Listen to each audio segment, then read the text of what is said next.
বিসমিল্লাহির রহমানির রহিম। আলহামদুলিল্লাহ, মহান আল্লাহ তাআলার অসংখ্য অগণিত শুকরিয়া যে মহান রব্বুল আলামিন আমাদেরকে হাঁটি হাঁটি পা পা করে আমাদের তাসবিহদের যে মূল বডি, মূল অবয়ব, সেটা আমাদেরকে বোঝা এবং পড়ার তৌফিক দিয়েছেন। আলহামদুলিল্লাহ। তো আজকে থেকে আমাদের আলোচ্য বিষয় হলো আমাদের এটার মধ্যে অক্ফ করলে এমন হয়, অক্ফ না করলে তেমন হয়। এই এখন কারুকার্য নিয়ে আমাদের কথা। তো আমরা কেউ যদি অক্ফ করতে ঝামেলা হয়, আমরা নর্মালি পড়ি, অক্ফ করা ছাড়াই আমরা পড়ি। আচ্ছা, তো আজকে আমাদের যে আলোচ্য বিষয় হলো আমরা পড়তে পড়তে আমরা মাদের হরফগুলো আমরা এই এক আলিফ মাদ, অর্থাৎ মাদের হরফগুলো আমরা শিখলাম। তো মাদের হরফগুলো এক আলিফ টান দিয়ে পড়তে হয়, সেটা আমরা বুঝলাম।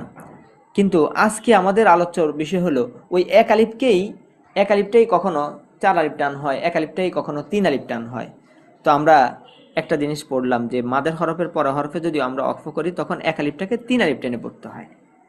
তো 3 আলিফ টানের আরেকটা নিয়ম আছে, সেটা হলো মাদের হরফের পরে যদি লাম্বা হামজা আসে, যেমন ওয়াও জবর ওয়া, মিম আলিফ জবর মা, ওয়া মা, হামজা র জবর আর, ওয়া মা আর, সিন লাম জবর সাল, নুন আলিফ জবর না, ওয়া মা আরসালনা। তো উপরে 3 আলিফ চিহ্ন দেওয়াই থাকবে, এটা হলো 3 আলিফ টানার জন্য ইঙ্গিত দিচ্ছে। তো আমি আগে একটা কথা বলছিলাম যে মাদের হরফটাই 3 আলিফ টান হয়, মাদের হরফটাই 1 আলিফ টান হয়, মাদের হরফটাই 4 আলিফ টান হয়। তাহলে এটার সাথে আমরা আগেই পরিচিত। তো কেউ যদি 1 আলিফের জায়গার মধ্যে 3 আলিফ টান না দিয়ে 1 আলিফ টান দেয়, অর্থ পরিবর্তন হবে না, তবে টান যদি না দেয় তাহলে অর্থ পরিবর্তন হবে। তাহলে আমরা কি শিখলাম যে মাদের হরফের পরে যদি লাম্বা হামজা আসে তাহলে এটাকে মাদ্দে মুনফাসিল বলা হয়, এটাকে 3 আলিফ টেনে পড়তে হয়। তো শুধু একটুক মনে রাখবো, আমরা মাদের হরফ যে 3টি আছে, সেই মাদের হরফের পরে যদি লাম্বা হামজা আসে, হ্যাঁ, তখন আমরা ওই মাদটাকে 3 আলিফ টেনে পড়ব। যেমন ওয়াও জবর ওয়া, মিম আলিফ জবর মা, ওয়া মা।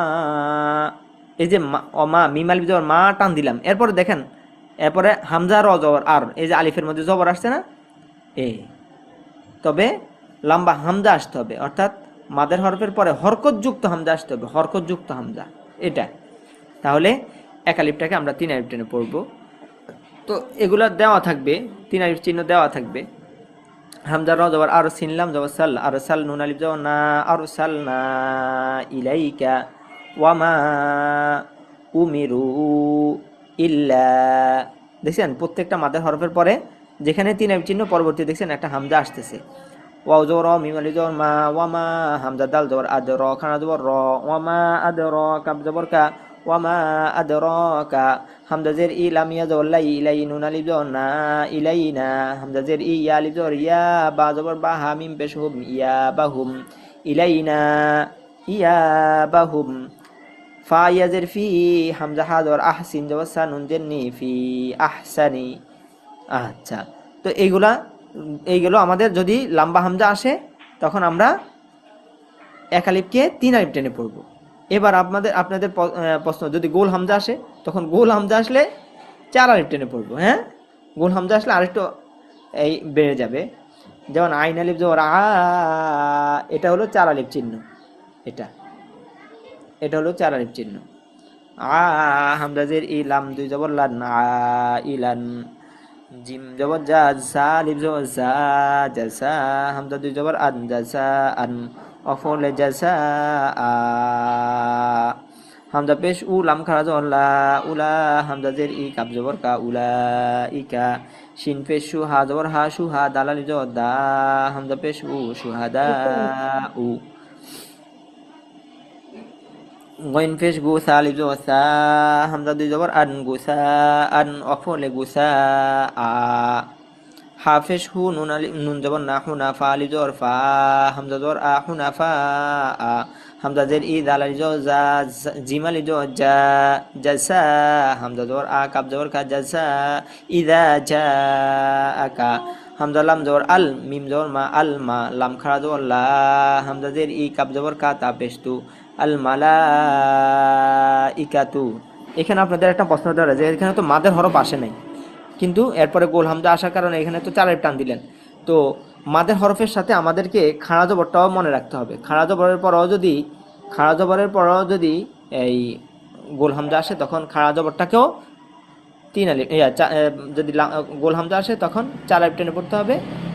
আর যদি লাম্বা হামজা আসে ওই যে অর্থাৎ এটার সাথে এই খাড়া জবরটা অ্যাড করে দিব, মাদের হরফের সাথে কি করে দিব, খাড়া জবরটারও অ্যাড করে দিব। আল্লাহ। আচ্ছা, তাহলে এবার সহজ একটা পদ্ধতি বলে দিই, সেটা হলো মাদের হরফের পরে গোল হামজা আসলে আমরা এটাকে চার আলিফ টেনে পড়ব, আর যদি লাম্বা হামজা আসে তখন আমরা তিন আলিফ টেনে পড়ব। এই সহজ পদ্ধতি আর কি। তো কেউ যদি আমরা এই তিন আলিফ টান চার আলিফ টান না বুঝি, আমরা এক আলিফ টেনে পড়ি, সমস্যা নাই। হ্যাঁ, আচ্ছা, তবে উপরে যখন আমরা তিন আলিফ চিহ্ন দেখবো তখন তিন আলিফ টেনে পড়বো, চার আলিফ চিহ্ন দেখলে চার আলিফ টেনে পড়বো, সহজ পদ্ধতি। আচ্ছা, এই গেল আমাদের গোল হামজা এবং লাম্বা হামজার বিষয়ে আলোচনা। তো এখন আমাদের যেহেতু নিয়ম আমরা পড়ছি, তো এখন আপনাদেরকে একটু বিস্তারিত বলে দিই। এটাকে মুনফাসিল কেন বলা হয়? আলিফ আইসা ফাসলা করে দেয়, অর্থাৎ যা যেমন মা লা ইলাহা, এ লা এক শব্দ, ইলাহা এটা আরেক শব্দ, ইলাহা এটা আরেক শব্দ, এই জন্য আলিফ আইসা ফাসলা করে দেয়। আর যখন দেখবেন মাদের হরফের পরে গোল হামজা আসছে তখন মনে করবেন এটা পুরাটাই একটা শব্দ, এখানের মধ্যে এটা একটা শব্দ, এটা আরেকটা শব্দ। যেমন এখানের মধ্যে এই যে ওয়ামা এক শব্দ, আদরাকা আরেক শব্দ, ইলাইনা এক শব্দ, ইয়া বাহুম আরেক শব্দ, ওয়ামা এক শব্দ, উমিরু এক শব্দ, হ্যাঁ, এরপর ইল্লা আরেক শব্দ। আচ্ছা, এই গেল আমাদের তিন আলিফ টান এবং চার আলিফ টানের একটা কায়দা আমরা পড়লাম। এখন আমরা পড়ব হলো যেটা আমরা কায়দার শুরুর দিকে পড়ে আসছি, কায়দার শুরুর দিকে আমরা পড়ে আসছি, সেটা হলো কি, যে হরফকে বাংলাতে লিখতে একটি অক্ষর লাগে সেটাকে এক আলিফ পরিমাণ টেনে পড়া, আর যেটাকে লিখতে একের অধিক অক্ষর লাগে সেটাকে চার আলিফ টেনে পড়া। যেমন, আর আলিফ আর হামজা মোটেই টান হবে না, আলিফ লাম র, এটা আমরা আগে পড়ে আসছি, এখন শুধু এটা পড়ে যাব। হ্যাঁ, নিয়মটা পড়ার দরকার নাই, কারণ নিয়ম আপনারা বুঝবেন না, দরকার নাই। কাফ হা ইয়া আইন সদ ইয়াসিন সদ তসিন হামিম, শুধু হরফের নাম বলে যাব। হ্যাঁ, আলিফ লাম মিম, আলিফ লাম মিম সদ, আলিফ লাম মিম র, তসিন মিম। এরপর কোরআন মাজিদে একটা শব্দ আসছে, একটা শব্দকে আমরা শিখে শিখে ফেলবো। হামজা,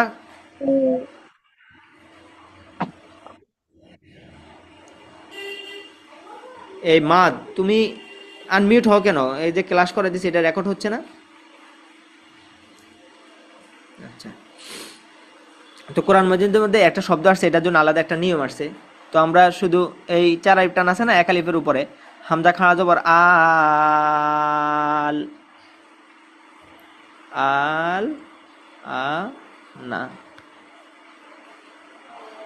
এর মানে কি উস্তাদ? আল আনা, আমাদের যতটুকু প্রশ্ন সব আমরা শেষে গিয়ে করব, এখন তো আমি এই রেকর্ড হচ্ছে।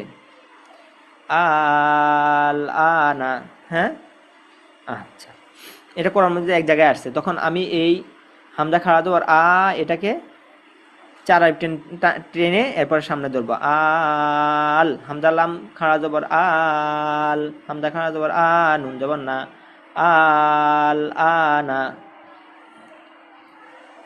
এর পরবর্তীতে এখানে এগুলো কোরআন মাজিদের মধ্যে আসছে যেগুলো, এগুলো পড়ে ফেলবো আমরা। দদ লাম জবর, এখন দদকে চার আলিফ টান দিয়ে গিয়ে লামকে গিয়ে দেবো, দল লাম দিয়ে জবর লান, দল লান। দাল বা জবর দা, বা জবর বা, তা দুই যে তিন, দা বা তিন। হামজা জবর তা পেশ তু, আতু। হা জিম জবর হাজ, জিম ওয়াও পেশ, জিম নুন পেশ জুন, জিমকে চার আলিফ টান দিয়ে গিয়ে নুনকে গিয়ে দেবো, জিম নুন পেশ জুন, নুনিয়া জেনি জুনি। ওয়াও জবর ওয়া, লাম দদ জবর লাউদ, ওয়ালাদ দদ লাম জবর দল, ওয়ালাদ দল, লাম ইয়া জেলি নুন জবর না, ওয়ালাদ দলিনা। তো এগুলো কোরআন মাজিদে যেগুলো আসছে সবগুলাই এখানে নিয়ে আসা হয়েছে, তো আমরা এই কটা মুখস্থ করে নিলেই হলো। এটার মধ্যে কোরআন মধ্যে একটা শব্দ আসছে, এটা আমরা মুখস্থ করে নিব। আর কোরআন মধ্যে যা যা আসছে সব মোটামুটি এখানে নিয়ে আসছে, তো আমরা এগুলো পড়ে নিব। তো এটা তো আমরা আগে পড়ছি, যে হরফকে বাংলাতে লিখতে একটি অক্ষর সেটাকে এক আলিফ পরিমাণ টান। যেমন ত লিখতে একটা অক্ষর ত, এটাকে এক আলিফ উপরে খাড়া জবর দিয়ে দিছে। এবারে সিন লিখতে একের অধিক দন্ত্য সরসিয়া সি দন্ত ন সিন, একের অধিক অক্ষর, এটাকে আমরা 4 আলিফ টেনে পড়বো আর কি। তাহলে এই গেল সারাংশ কথা। তাহলে আমরা কি কি পেলাম? যে হরফকে বাংলাতে লিখতে একটি অক্ষর সেটাকে এক আলিফ পরিমাণ, যেটা একের অধিক সেটাকে 4 আলিফ টেনে পড়বো, যা আমরা এখানের মধ্যে এই বস হয়ে গেছে। এর পরবর্তীতে আল আন এটা মুখস্থ করে নিব, আর এই শব্দগুলোকে আমরা মুখস্থ করে নিব। হ্যাঁ, এর পরবর্তীতে আমরা পড়লাম হলো কি, মাদের হরফের পরে যদি গোল হামজা আসে 4 আলিফ টেনে পড়বো, লম্বা হামজা আসলে 3 আলিফ টেনে পড়বো। এই হলো আমাদের মূল সারাংশ কথা। আজকে আমাদের টানের বিষয় শেষ। টানের বিষয় থেকে আজকে আমরা কি করলাম? বিদায় নিলাম। আর টানের বিষয় আর আসবে না, শেষ। তাহলে আমি আগে একটা কথা বলছিলাম যে আমাদের যতগুলা টান আছে সব টানে হলো মাদের হরফগুলাই টান হচ্ছে, মাদের হরফটাই 3 আলিফ টান হচ্ছে, মাদের হরফটাই 4 আলিফ টান হচ্ছে। তো মাদের হরফটাকে আমাদের মনে রাখতে হবে, মাদের হরফ এবং মাদের হরকত খাড়া জবরটা এগুলাই 3 আলিফ টান হয়, এগুলাই 4 আলিফ টান হয়। তো আমরা তো এটা জানি, এটা টান দিতে হয়। তো এখানের মধ্যে 4 আলিফ টানের এখানে যদি আপনি 1 আলিফ টান দেন অর্থ কোনো পরিবর্তন হবে না, তবে সৌন্দর্যটা নষ্ট হলো আর কি। বাকি টান দিতে হবে, টান না দিলে অর্থ পরিবর্তন হয়ে যাবে। তো আমরা এতটুকু আমরা মনে রাখবো। এবং এখানের মধ্যে নাম এগুলা করতে গেলে আপনাদের একটু কষ্ট হবে। যদি আপনার কেউ যদি চান যে আমি নিয়ম কানুন সহ আমি শিখবো, তো আমি এটা রেকর্ডের মধ্যে বললাম না যেন অন্যদের জন্য কঠিন না হয়। তো আমরা আগের বেসের ক্লাসগুলো দেখবো ইউটিউবে দেখে, ওইখানে বলা আছে।